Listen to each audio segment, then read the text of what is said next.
শুরুতেই জানিয়ে দেব আজকের বিশেষ সংবাদের শিরোনাম। গত রাতে এক চাঞ্চল্যকর ঘটনা ঘটেছে শহরের শান্তিনগর এলাকায়। জনক এক ললিপপ প্রেমী যুবক, যিনি নিজের পরিচয় গোপন রাখতে চেয়েছেন, একটি স্ট্রবেরি ফ্লেভারের ললিপপ মুখে নিয়ে বিছানায় শুয়েছিলেন। উদ্দেশ্য ছিল একটু আয়েশ করে চুষতে চুষতে ঘুমিয়ে পড়া। কিন্তু হায়, সকালবেলা ঘুম থেকে উঠে তিনি যা দেখলেন তাতে তার চক্ষু চড়ক গাছ। ভুক্তভোগী যুবক জানান, আমি যখন ঘুমাতে যাই ললিপপটা বেশ হুষ্টপুষ্ট ছিল, কিন্তু সকালে উঠে দেখি মুখে শুধু প্লাস্টিকের কাঠিটা পড়ে আছে, ললিপপটা উধাও। তিনি প্রথমে ভেবেছিলেন হয়তো কোনো চোর ঘরে ঢুকে শুধু ললিপপটা খেয়ে গেছে, কিন্তু ঘরের অন্য কোনো দামি জিনিস খাওয়া না যাওয়ায় তার সন্দেহ নিজের জিহ্বার ওপর গিয়ে পড়ে। তদন্ত করার পরে বিড়াল এবং একটি পিঁপড়া বাহিনীকে নিয়োগ দেওয়া হয়েছিল। তাদের প্রাথমিক পর্যবেক্ষণ অনুযায়ী যুবকটি ঘুমের ঘুরে ললিপপটিকে অটো পাইলট মোডে চুষে শেষ করে ফেলেছেন।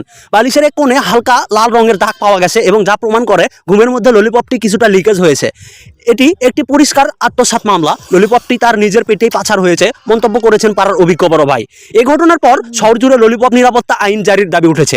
বিশেষজ্ঞরা পরামর্শ দিয়েছেন, ঘুমানোর আগে ললিপপ মুখে নেবেন না, কারণ জিহ্বা তখন ওভারটাইম ডিউটি করতে গিয়ে ক্লান্ত হয়ে পড়ে। ললিপপের বদলে স্বপ্ন দেখার চেষ্টা করুন, তাতে দাঁত ক্ষয়ের ভয় থাকে না।